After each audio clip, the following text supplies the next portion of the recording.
शुक्लां ब्रह्म विचारसार परमामाद्यां जगद्व्यापिनीं वीणा पुस्तकधारिणीं अभयदां जाड्यान्धकारापगां हस्ते स्फाटिकमालिकां विदधतीं पद्मासने संस्थितां वन्दे तां परमेश्वरीं भगवतीं बुद्धिप्रदां शारदां। श्री महागणाधिपतये नमः। श्री महासरस्वत्यै नमः। श्री गुरुभ्यो नमः।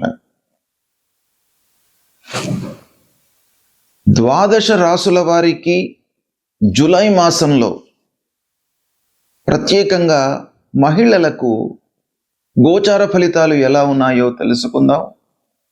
ఈ జూలై మాసము నిజ జ్యేష్ఠ కృష్ణ ప్రతిపద పాడ్యమి బుధవారం నుండి ఆషాఢ కృష్ణ విదియ శుక్రవారం వరకు ఉంటుంది. ఈ జూలై మాసంలో ఉన్నటువంటి గ్రహస్థితిని గనక చూసినట్టయితే 16వ తారీఖు వరకు మిథున రాశిలో సూర్యుడు సంచరిస్తున్నాడు. తదనంతరం కర్కాటక రాశిలోకి ప్రవేశిస్తున్నాడు. బుధుడు 7వ తారీఖు వరకు కర్కాటక రాశిలో సంచరిస్తున్నాడు. తదనంతరం వక్రగతిని పొంది మిథున రాశిలో సంచరిస్తున్నాడు. శుక్రుడు 4వ తారీఖు వరకు కర్కాటక రాశిలో సంచరిస్తున్నాడు. తదనంతరం సింహరాశిలో ప్రవేశించి మాసాంతం కూడాను సింహరాశిలో ఉంటున్నాడు. కుజుడు నెల మొత్తం కూడాను వృషభ రాశిలో సంచరిస్తున్నాడు. గురువు ఈ నెల మొత్తం కూడాను కర్కాటక రాశిలో ఉచ్చస్థుడై సంచరిస్తున్నాడు. శని ఈ నెల మొత్తం కూడాను మీనరాశిలో సంచరిస్తున్నాడు. రాహువు కుంభరాశిలో సంచరిస్తున్నాడు. కేతువు సింహరాశిలో సంచరిస్తున్నాడు. ఈ విధంగా గ్రహస్థితి ఉంది. అయితే ఈ గ్రహస్థితిని ఆధారంగా చేసుకొని చూసినట్టయితే ద్వాదశ రాసులు అంటే ఈ 12 రాసులలో జన్మించినటువంటి స్త్రీలకు ముఖ్యంగా గోచార ఫలితము అంటే వాళ్ళు జన్మించినటువంటి సమయంలో చంద్రుడు ఉన్నటువంటి రాశి ఆధారంగా ప్రస్తుతము గ్రహస్థితులు ఏ ఏ స్థానాలలో సంచరిస్తున్నాయి, వాటి యొక్క ప్రభావం ఎలా ఉంటుంది అనేటువంటి విషయాన్ని మనము విశ్లేషించి తెలుసుకుందాం. ధనుస్సు రాశి వారికి, ప్రధానంగా ధనుస్సు రాశిలో జన్మించినటువంటి మహిళలకు జూలై మాసంలో గోచార ఫలితాలు ఎలా ఉన్నాయో తెలుసుకుందాం. ఈ జూలై మాసంలో సూర్యుడు 16వ తారీఖు వరకు సప్తమ స్థానం, తదనంతరం అష్టమ స్థానంలోకి ప్రవేశిస్తున్నాడు. ప్రతికూలంగా ఉన్నాడు. కుజుడు 6వ స్థానంలో సంచరిస్తున్నాడు. నెల మొత్తం కూడాను అనుకూలంగా ఉన్నాడు. బుధుడు 8, 7వ స్థానాల్లో సంచరిస్తున్నాడు. అనుకూలం. గురువు ప్రధానంగా అష్టమ స్థానంలో సంచరిస్తున్నాడు. ప్రతికూలంగా ఉన్నాడు. శుక్రుడు 8, 9 స్థానాల్లో సంచరిస్తున్నాడు. అనుకూలంగా ఉన్నాడు. శనీశ్వరుడు అర్ధాష్టమ స్థానంలో సంచరిస్తున్నాడు. ఇది ప్రతికూలంగా ఉన్నాడు. రాహు 3వ స్థానంలో అనుకూలం. కేతు 9వ స్థానంలో ప్రతికూలం. ఈ విధంగా గ్రహస్థితి ఉంది.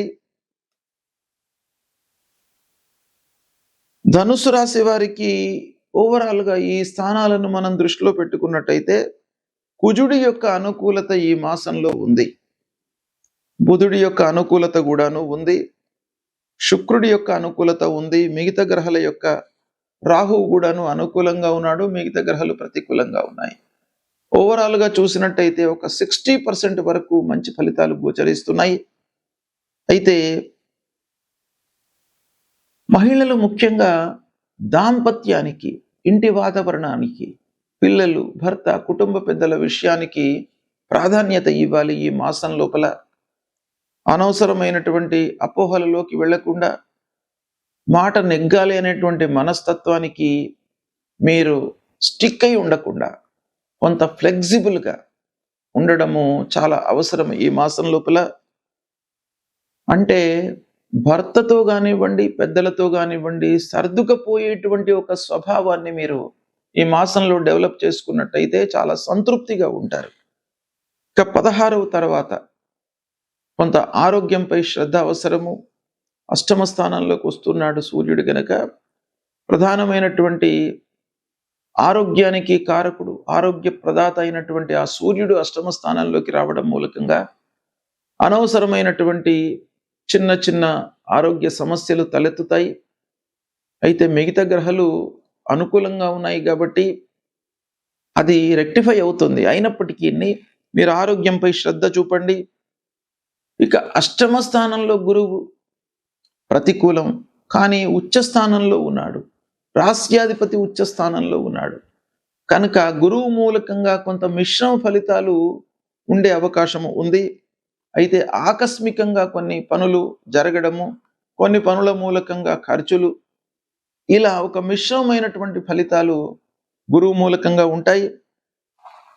శత్రువులపై మీరు విజయాన్ని సాధిస్తారు. పోటీ పరీక్షలలో అనుకూలమైనటువంటి వాతావరణము ఉంటుంది. ఇక ఉద్యోగస్తులకు పోటీతత్వము ఆఫీసులో పెరుగుతుంది. దాని మూలకంగా కొన్ని విషయాలలో మనస్తాపానికి గురయ్యేటువంటి అవకాశము ఉంది. అయితే ఓవరాల్గా రీసెర్చ్ రంగంలో ఉన్నటువంటి వాళ్లకు ఈ మాసం బాగా అనుకూలిస్తుంది. శుక్రుడి మూలకంగా మీకు అదృష్టం కలిసి వస్తుంది. ఇంటిలో సంతృప్తిగా ఉంటారు. విదేశీ ప్రయాణాలకు అనుకూలమైనటువంటి సమయము. శని మూలకంగా మట్టుకు వర్క్ ప్రెషర్ పెరుగుతుంది. ముఖ్యంగా తల్లిదండ్రుల ఆరోగ్యంపై మీరు శ్రద్ధ చూపాలి. వాళ్ళ ఆరోగ్యాన్ని మీరు తెలుసుకుంటూ ఉండాలి. తదనుగుణంగా వైద్య సలహాలు అలాంటివి మీరు తీసుకుంటూ ఉండడము చాలా అవసరము. ఇకపోతే మీడియా రంగంలో ఉన్నటువంటి వాళ్లకు, కమ్యూనికేషన్ రంగంలో ఉన్నటువంటి వాళ్లకు బాగా కలిసి వస్తుంది. రాహు మూలకంగా మీ లోపల ఒక ధైర్యం అనేటువంటిది పెరుగుతుంది. ఓవరాల్గా ఈ ట్రావెల్స్ బిజినెస్ లోపల ఉన్నటువంటి వాళ్లకు, ఎడ్యుకేషన్ రంగంలో ఉన్నటువంటి వాళ్లకు, ట్రైనింగ్ ఇస్తున్నటువంటి వాళ్లకు, ఇలాంటి వ్యాపారాలు చేస్తున్నటువంటి వాళ్లకు ముఖ్యంగా రాహు మూలకంగా బాగా కలిసి వస్తుంది. దాన్ని సద్వినియోగపరచుకోండి. ఇక సివిల్స్కు ప్రిపేర్ అవుతున్నటువంటి వాళ్ళు, లా చదువుతున్నటువంటి వాళ్ళు, ఫిలాసఫీ చదువుతున్నటువంటి వాళ్ళు, ఇలాంటి వాళ్లకు కూడాను చాలా అనుకూలమైనటువంటి సమయము. దీన్ని మీరు కొంత జాగ్రత్తగా సద్వినియోగపరుచుకున్నట్టయితే మంచి అవకాశాలతో మీరు నిలుస్తారు. ఇక ఉద్యోగంలో మార్పులు కనబడుతున్నాయి. దానికి అనుగుణంగా మీరు కొంత జాగ్రత్తలు తీసుకోవడం మంచిది. ఓవరాల్గా చూసినట్టయితే మీరు ఒక డిసిప్లిన్గా ఉన్నట్టయితే ఈ మాసం లోపల మీకు అనుకూలమైనటువంటి ఫలితాలు గోచరిస్తున్నాయి. గోచార ఫలితాలు అంటే జన్మ సమయంలో చంద్రుడు ఉన్నటువంటి రాశి ఆధారంగా ప్రస్తుతము గ్రహాలు ఏ ఏ స్థానాలలో సంచరిస్తున్నాయి అనేటువంటిది ప్రధానంగా తీసుకొని తదనుగుణంగా చెప్పేటువంటి ఫలితాలు అన్నమాట.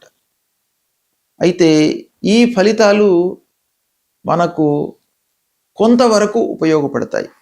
అంటే వ్యక్తిగతంగా మనం ఆలోచించాలి. వ్యక్తిగతంగా జన్మ సమయంలో ఉన్నటువంటి గ్రహస్థితిని ఈ గ్రహస్థితికి మనము జోడించి ఫలితాలను మనం చెప్పుకున్నట్టయితే మీకు వాస్తవానికి చాలా దగ్గరగా ఉండేటువంటి అవకాశాలు ఉంటాయి.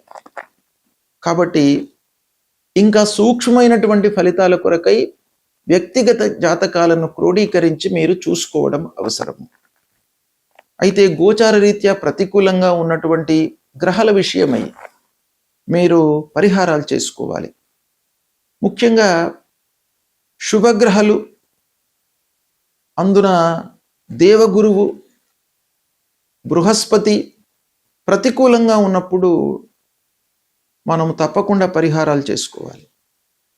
గురువు నిమిత్తమై దత్తాత్రేయ స్వామిని కొలవడము, దక్షిణామూర్తి స్తోత్ర పారాయణం చేయడము, తర్వాత గురువుకు సంబంధించినటువంటి మూల మంత్రాన్ని చదువుకోవడం, శనిగలు, పసుపు పచ్చ వస్త్రము ఇవి దానంగా ఇవ్వడము చాలా ముఖ్యం. గురువు నిమిత్తమై మీరు తల్లిదండ్రులను సేవించండి. ప్రతినిత్యం కూడాను తల్లిదండ్రులకు నమస్కారం చేసుకోండి. వాళ్ళ యొక్క ఆశీర్వచనం మూలకంగా మీకు గురువు యొక్క అనుగ్రహం కలుగుతుంది. ఇక రెండవది శనేశ్వరుడు. శని ప్రతికూలంగా ఉన్నప్పుడు మీరు శనికి సంబంధించినటువంటి స్తోత్రాలు, ఆంజనేయ స్వామికి సంబంధించినటువంటి స్తోత్రాలు చేసుకోండి. హనుమాన్ చాలీసా చదవండి. శనికి సంబంధించినటువంటి మూల మంత్రం నీలాంజన సమాభాసం రవిపుత్రం యమాగ్రజం ఛాయా మార్తాండ సంభూతం తం నమామి శనైశ్చరం అనేటువంటి ఈ మూల మంత్రాన్ని ప్రతినిత్యం కూడాను చదువుకోండి. నల్లని నువ్వులు, నల్లటి వస్త్రము, ఇనుప ముక్క, నువ్వుల నూనె ఇది దానంగా ఇవ్వండి. శనైశ్చరుడికి నువ్వుల నూనెతో అభిషేకం చేయండి. ముఖ్యంగా ఏలినాడు శని రన్ అవుతున్నటువంటి వాళ్ళు, అష్టమ శని, అర్ధాష్టమ శని ఉన్నటువంటి వాళ్ళు తప్పకుండా ఈ తైలాభిషేకం చేసుకోండి.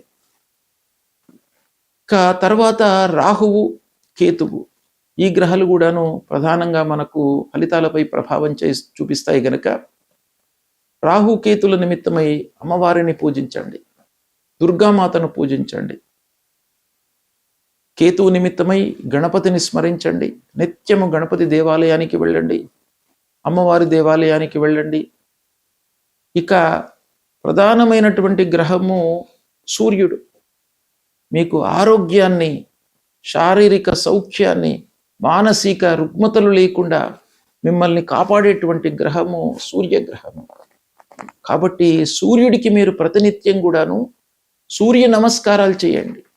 12 సార్లు సూర్యుడిని నమస్కారం చేసుకోండి, భూమికి నమస్కారం చేయండి. సూర్యుడికి వీలైతే అర్ఘ్య ప్రదానం చేయండి. సూర్యుడి మూలకంగా మీకు ఆరోగ్యము కలుగుతుంది. ఆరోగ్య ప్రదాత సూర్యుడు. ఆరోగ్యం ఉంటే అన్నీ ఉన్నట్టే.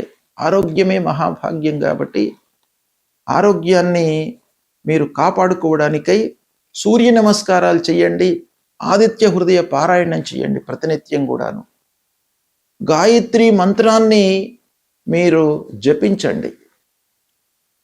ఇవి చేసినట్టయితే మీకు గ్రహాల మూలకంగా, ఆ గ్రహాలు సంచరిస్తున్నటువంటి అరిష్ట స్థానాలు అంటే దుష్ట స్థానాల మూలకంగా జనించేటువంటి అరిష్ట ఫలితాల నుండి మిమ్మల్ని ఈ పరిహార మూలకంగా భగవంతుడు మిమ్మల్ని కాపాడుతాడు. ఇవి చేయండి, తప్పకుండా మీకు మంచి ఫలితాలు కలుగుతాయి. శుభం.